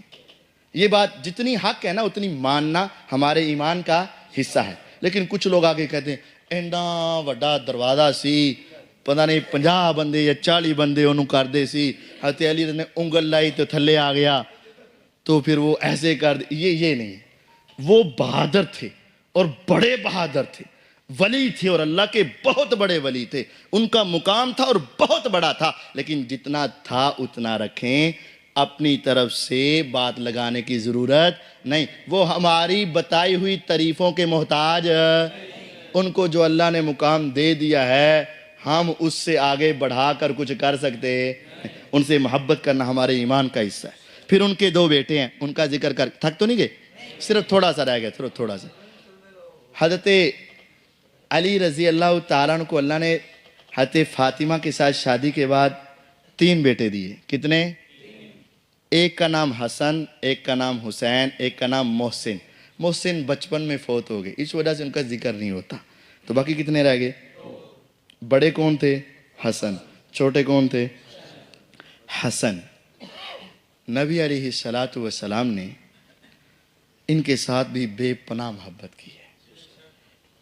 صحیح بخاری کی حدیث ہے جو ابھی ایک بھائی شعر پڑھ رہے تھے، اس میں انہوں نے اشارہ بھی کیا تھا۔ حضرت حسن رضی اللہ تعالیٰ عنہ یہ ناف سے اوپر چہرہ آتا ہے، سر آتا ہے، کان ہیں، کندھے ہیں، شولڈر، بازو، ہاتھ، اور یہ سینہ اور یہ کمر، یہ ناف سے اوپر۔ حضور کی تصویر اگر کسی نے دیکھنی ہو تو حضرت حسن کا اوپر والا حصہ پورا نبی علیہ السلام کی فوٹو کاپی تھا، بالکل فوٹو کاپی۔ اور حسین رضی اللہ تعالیٰ عنہ ناف سے نیچے، ان کے پاؤں، ان کی پنڈلیاں، ان کا چلنا، ان کا بیٹھنا، ان کا دوڑنا، ان کا آنا، ان کا جانا، یہ سارا حصہ حضرت حسین رضی اللہ عنہ کا نبی علیہ السلام کی فوٹو کاپی تھا۔ یعنی آپ جیسا گویا کہ دونوں کو کھڑا کیا جاتا تو میرے آقا کی پوری تصویر مکمل ہو جاتی۔ یہ حضرت حسن اور حسین رضی اللہ عنہ کا تھا، اور اسی کا ایک حصہ یہ ہے۔ صحیح بخاری، ابو بکر صدیق رضی اللہ عنہ کا دور خلافت ہے، اور نبی علیہ السلام اس دنیا سے چلے گئے۔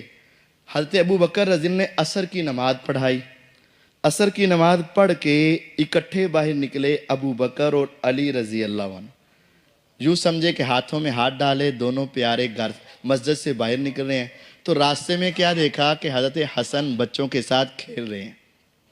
یقین جانی یہ حدیث ہے، افسانہ نہیں۔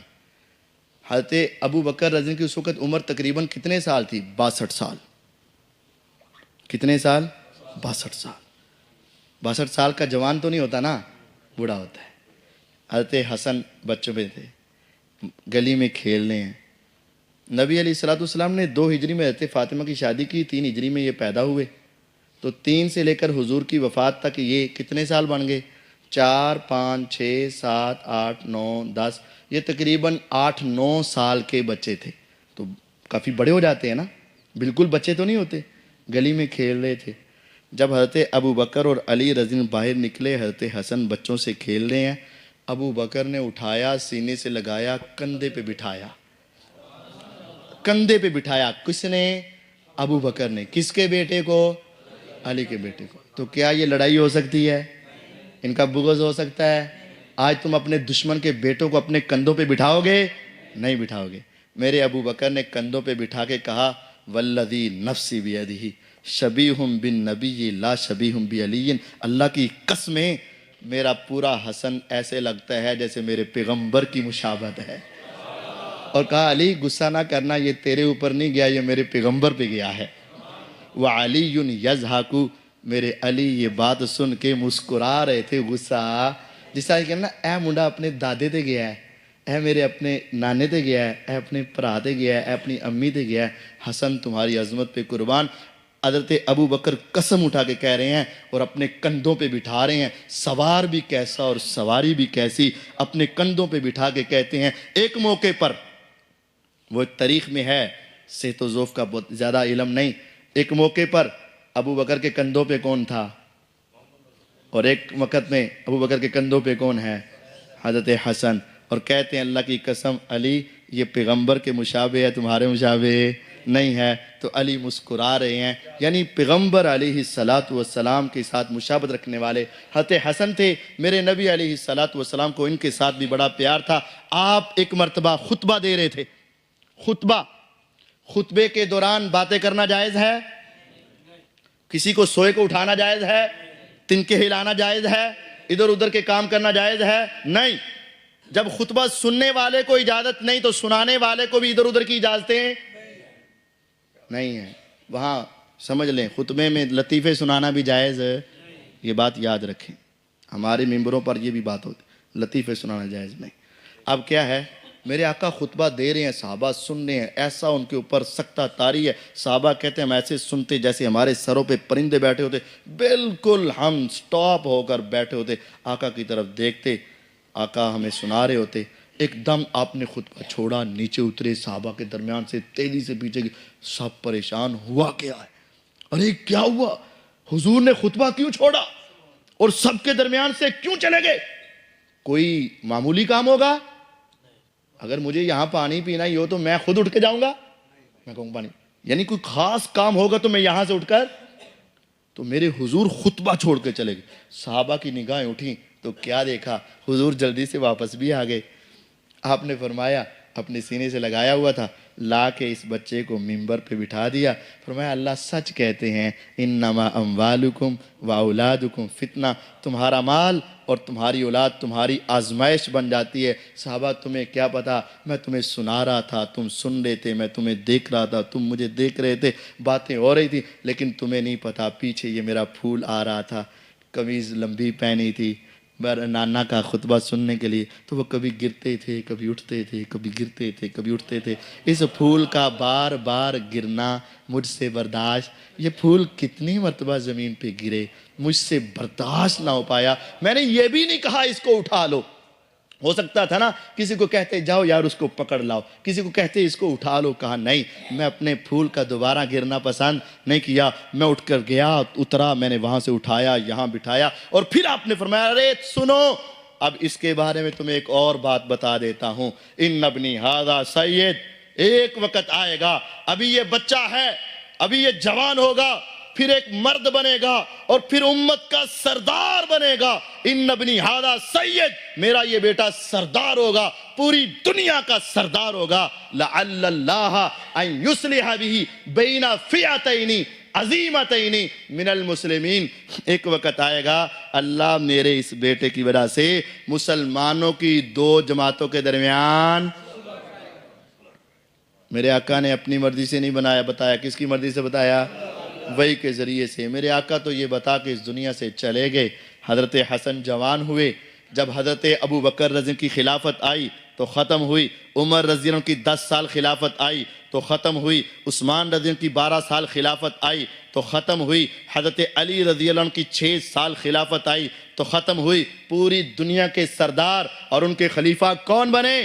حضرت حسن رضی اللہ عنہ۔ لوگوں کو یاد ہو یا نہ یاد ہو، میرے حسن کو وہ بات پوری طرح یاد تھی۔ میرے آقا نے کہا تھا میرا یہ بیٹا سردار ہوگا، مسلمانوں کی دو جماعتوں کے درمیان صلح کروائے گا۔ اس موقع پر حضرت علی اور حضرت معاویہ رضی اللہ عنہ کے دو گروہ تھے، دونوں مسلمان تھے۔ میرے آقا نے کہا تھا مسلمانوں کی عظمت والی دو جماعتوں کے درمیان میرا حسن صلح کروائے گا۔ جب یہ خلیفہ بنے تھے، انہوں نے صلح کر کے حضرت امیر معاویہ رضی اللہ عنہ کے ہاتھ پہ ہاتھ رکھ کے بیعت کر کے کہا جاؤ میں بڑے پن کا مظاہرہ کرتا ہوں، میں اپنی خلافت بھی تمہیں دے کر میں اپنے پیغمبر کی بات کو سچا ثابت کرتا ہوں۔ 30 سال کے بعد میرے پیغمبر کی نبوت کی صداقت اور میرے آقا کی زبان سے نکلے ہوئے کلمات کو سچا کرنے والے کون تھے؟ حضرت حسن رضی اللہ تعالیٰ عنہ تھے۔ انہوں نے صلح کروا کے میرے آقا کی اس بات کو سچا ثابت کیا۔ حضرت حسین رضی اللہ عنہ وہ بھی تو کسی سے کم نہیں تھے نا، ان کا بھی مقام تو بہت تھا نا۔ میرے آقا ان دونوں کو اپنی دونوں رانوں پہ بٹھا لیتے تھے، ان سے بھی پیار سے بوسہ لیتے اور ان کا بھی پیار سے بوسہ لیتے اور ان کو اپنے سینے سے لگاتے۔ پھر آپ 2 کلمے فرماتے، ایک تمہارے لیے، ایک حضور اپنے لیے۔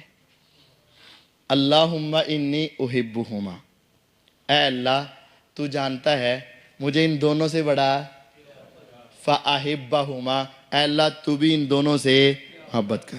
یہ تو ہو گیا ان کے لیے۔ اے اللہ، اے سونے اللہ تو انہوں پتہ ہے منو انہاں نال بڑا پیار ہے، تو میں چاہنا یا رب تسی بھی اس نال۔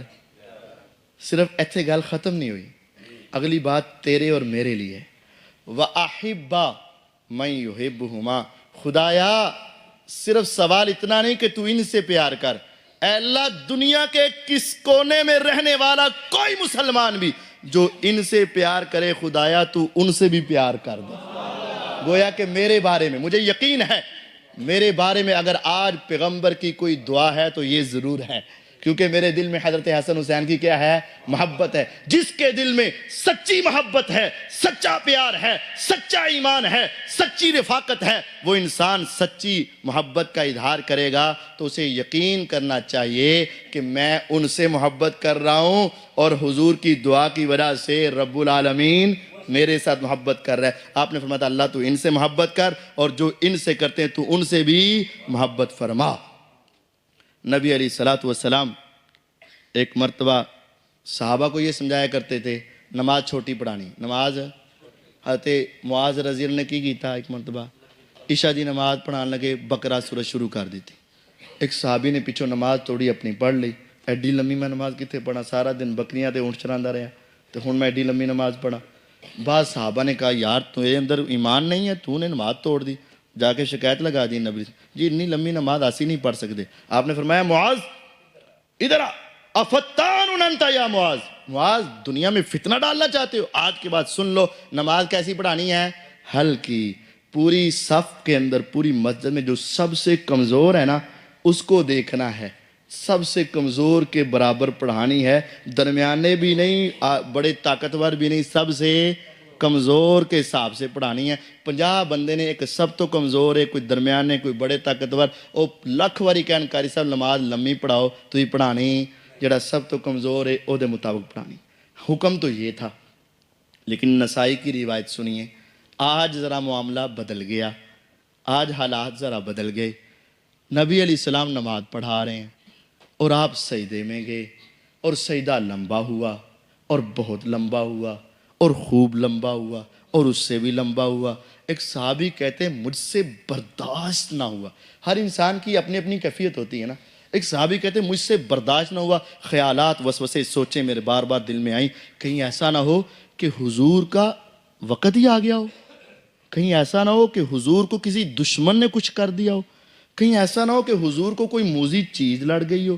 یار اتنا لمبا سجدہ تو حضور جماعت جب صحابہ کی کرواتے ہیں، اکیلے تو بہت لمبی کرتے تھے، کرواتے وقت کبھی ایسا نہیں کرتے تھے۔ مجھ سے جب برداشت نہ ہوا میں نے نماز میں ہی سر سجدے سے اٹھایا اور دیکھا، پھر میں کہا چل خیر ہے، پھر میں نے سر سجدے میں رکھا، میں نے کہا خیر ہے۔ کیا ہوا؟ جب سلام پھیرا نا حضور نے نماز مکمل کی تو آپ دناؤں کے دنا، حکیموں کے حکیم، عقل مندوں کے عقل مند، فہم و فراست کے بےتاج بادشاہ محمد الرسول اللہ صلی اللہ علیہ وسلم آپ نے چہروں سے پہچان لیا۔ ہن انہوں نے پوچھنا ہے کہ حضور آج کی ہویا سی ایڈا لمبا سجدہ؟ تو آپ نے کہا میں تمہیں بتاتا ہوں، میں نے سر سجدے میں رکھا تھا تو یہ میرا نواسا آیا اور میرے اوپر سوار ہو گیا۔ آپ گھروں میں نماز پڑھو نا تو جب آپ سجدے میں جاتے چھوٹے بچے کیا کرتے ہیں؟ اوپر چڑھ جاتے ہیں۔ آپ نے فرمایا میں نے سوچا اٹھوں گا تو کہیں یہ گر نہ جائے، اور میں اٹھوں گا تو شاید اس کی چاہت ہو کہ میں نانا کے اوپر بیٹھ کے کھیلوں، اور اگر میں اٹھ گیا تو پھر اس کی کھیل رک جائے گی۔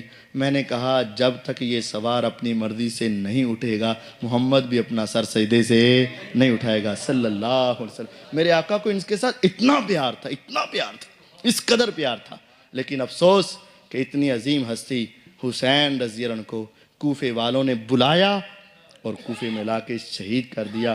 اے اللہ جنہوں نے ان کو شہید کیا ان پر اپنی لعنتیں فرما، جنہوں نے اس شہادت کو پسند کیا ان پر بھی اپنی لعنتیں فرما، اور جو اس کی شہادت پہ راضی تھے ان کی قبروں کو آگ میں بھر دے، اور جو اس میں شریک نہیں تھے ان سب کو معاف فرما، جو اس میں شریک تھا اس پر لعنتیں کر دے، جو اس میں شریک نہیں تھا ان سب کو معاف فرما دے۔ کون تھا؟ ایک حدیث سنا کے اپنی بات ختم کرتا ہوں۔ عبداللہ بن عمر رضی اللہ تعالیٰ عنہ مکے میں حج کے موقع پر گئے ہیں، صحیح بخاری جامع ترمذی کی روایت ہے۔ وہاں کچھ لوگ آئے، کہنے لگے یہاں کوئی بڑا مفتی ہے، بڑا مفتی ہے کوئی، بڑا مفتی جس سے ہم نے فتویٰ پوچھا، بڑا مفتی ہے کوئی؟ انہوں نے کہا ہاں ہاں وہ پیلر کے ساتھ ایک بزرگ بیٹھا ہے نا، ہاں اس کے پاس۔ تو کہتے ٹھیک ہے، بڑے فتویٰ پوچھیں گے۔ انہوں نے کہا جی مفتی صاحب بتائیے کہ اگر ہم نے احرام کی چادریں پہنی ہوں اور ہم سے مچھر یا مکھی مر جائے تو اس کا فدیہ اور کفارہ کیا دینا پڑے گا؟ میں واہ بڑے نیک انسان جی، واہ شکار کرنا تو حرام ہے، مکھی اور مچھر اتنا تقوی، اتنی پرہیزگاری، پہلے دسو تسی آئے کتھوں وہ ایڈے نیک کتھوں آ گئے نے؟ انہوں نے کہا عراق چو۔ فرمایا شرم نہیں آتی تمہیں؟ نواسہ رسول کو شہید کیا، ان کا خون نکالا، ان کو بے یار و مددگار چھوڑا، ان کو شہید کروا کے اور شہید کر کے کچھ نہیں تمہیں ہوا، اور مکھی اور مچھر مر جائے مسئلے پوچھتے ہو؟ جاؤ تمہارے جیسوں کو ہم مسئلے بتاتے ہی نہیں ہیں۔ اور ماں ام سلمہ رضی اللہ عنہا نے فرمایا اللہ اہل عراق پہ لعنت فرما، اللہ اہل عراق کے لعنت فرما، اللہ اہل عراق پہ لعنت فرما۔ ان ظالموں نے پہلے دھوکے سے بلایا، پھر ان کو اکیلے چھوڑا اور ان کو شہید کروایا۔ اے اللہ جنہوں نے شہید کیا، جنہوں نے کروایا، جو اس پہ خوش ہوئے ان سب پہ اپنی لعنت فرما، اور جو اس میں شریک نہیں ہیں ان سب کو اور ہم سب کو معاف فرما۔ اللہ تعالیٰ ہمیں تمام اہل بیت کی سچی محبت عطا فرمائے اور ان کے ساتھ سچا پیار عطا فرمائے، اور سارے اہل بیت کے ساتھ پیار کرنے کی توفیق عطا فرمائے۔ وآخر دعوانا ان الحمدللہ رب العالمین۔ فوت شدہ والدین کے لیے صدقہ کیا جا سکتا ہے؟ جی ہاں صدقہ کیا جا سکتا ہے ان کی طرف سے۔ بیٹے کے علاوہ کوئی ان کا نام لے کر کرے تو ان کو ثواب ملتا ہے؟ نہیں، صرف اولاد ہی والدین کی طرف سے صدقہ کر سکتی ہے۔ کوئی اور ہے جیسے داماد ہے، بھتیجا ہے، تو پھر وہ ان کے لیے دعا کریں گے۔ کوئی ایسی صورت اسلام میں ہے کہ دعا کے علاوہ کہ میں کچھ پڑھوں مثلا قرآن مجید وغیرہ یا عمرہ کروں تو اس کا ثواب میں کسی کو نام لے کر پہنچا سکوں؟ ایسی کوئی صورت نہیں ہے۔ دیکھ لیں جو عمل آپ نے کیے اس کا ثواب ملے گا، جس پر آپ لوگوں کو لگا کر گئے اس کا ثواب ملے گا، جو آپ کی اولاد کرے گی اس کا ثواب ملے گا۔ کوئی تیسرا کرے اور ثواب تمہیں پہنچے نہیں۔ دیکھیں ڈاک کا نظام ہر ملک کا اپنا اپنا ہے۔ پاکستان کی ڈاک کا نظام ہے اور اس کی ٹکٹیں ہیں، جب تک آپ وہ ٹکٹیں نہیں لگاؤ گے تو وہ ڈاک آگے پاویں وہ تو وڈی ٹکٹ کسی اور ملک دی بھی لگا دو تو چل جائے گا، وہ کہیں گے ساڑھے ملک دی لگا۔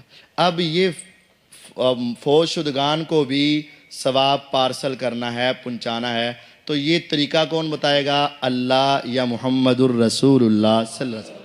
حضور کی 2 بیویاں آپ کی زندگی میں فوت ہوئیں، 3 بیٹیاں آپ کی زندگی میں فوت ہوئیں، 3 بیٹے آپ کی زندگی میں فوت ہوئے، آپ کے چچا آپ کی زندگی میں فوت ہوئے۔ آپ نے اللہ کی قسم اٹھا کے کہتا ہوں کسی ایک کی وفات کے بعد بھی قرآن پڑھ کر ان کو بخشا نہیں۔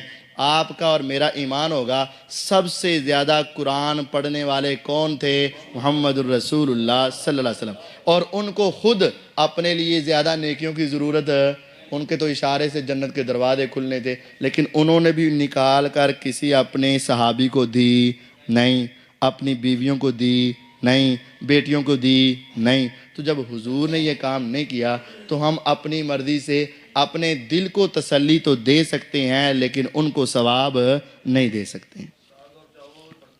ہاں جی، ہاں یہ پڑھتے ہیں لیکن پڑھنے سے دل مطمئن تو ہو جائے گا لیکن ان تک نہیں پہنچے۔ لیکن میں ہر چیز کا ایک طریقہ کار ہوتا ہے۔ تسی ان دوسرا اج کل دی زبانی سمجھو، موبائل چ لوڈ کراندے ہو، جیڑی کمپنی دا ہے او دا طریقہ مطابق جیڑا اوکے گا نا ہنسا وہ نپنا پے گا، اپنی مرضی نہ پہنچ جائے گا، اپنی مرضی نہ، تو جو فرشتوں نے جو ثواب پہنچانا ہے تہاڈی مرضی نہ پہنچ جائے گا، جو اللہ اور اس کے رسول بتائیں گے اس مرضی سے جائے گا، اونج نہیں جانا۔ اپنی مرضی نہ جنہ مرضی کھپتے رہو، ایرر آ جائے گا نہیں جائے گا۔ مفتی صاحب اصالہ ثواب کیسے کر سکتے ہیں؟ مکمل اور جامع طریقہ سمجھا دیں۔ اصالہ ثواب اگر آپ کے والدین اس دنیا سے گئے ہیں، جو چیز چاہے ان کے لیے صدقہ کریں، خیرات دیں، اللہ ان کا ثواب کر دے۔ ہاں اولاد جو بھی نیک عمل کرے گی اللہ تعالیٰ اس کا ثواب والدین کو آٹومیٹک خود بخود پہنچا دیں گے، خود بخود ہی چلا جائے گا۔ اگر آپ کسی اور کی طرف سے کرنا چاہتے ہیں تو وہ اصالہ ثواب نہیں ہے، وہ دعا ہے۔ وہ کیا ہے؟ دیکھیں اصالہ ثواب کر کے بھی آپ کیا کرنا چاہتے ہیں؟ جنت لینا چاہتے ہیں اور جہنم سے بچنا، یہی کام کرنا چاہتے ہیں تو دعا کریں اللہ اس کے گناہ معاف کر دے، اس کو جنت دے دے، پہنچ جائے گی۔ یہی اصالہ ثواب ہے اور کوئی طریقہ نہیں ہے۔ مفتی صاحب کیا قسطوں پر کاروبار جائز ہے؟ قسطوں پر کاروبار کی کوئی گنجائش ہے تو کس صورت میں؟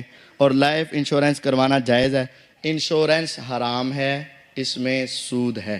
آپ ایک دیتے ہیں، کوئی اس کو قسط یا دو دیتے ہیں اور پھر آپ اگر فوت ہو جائیں تو جتنا طے ہوا ہے سارے ہی پیسے آپ کے گھر میں مل جاتے ہیں، تو یہ سود کی ایک شکل ہے انشورنس، اور اس کو لائف اسٹیٹ بھی کہتے ہیں۔ دوسرا ہے قسطوں کا کاروبار۔ قسطوں کے کاروبار میں دو خرابیاں ہیں۔ ایک ہے نقد 1000 روپے دی تے قسطاں تے 1500 روپے دی، ریٹ کنے ہو گئے؟ دو۔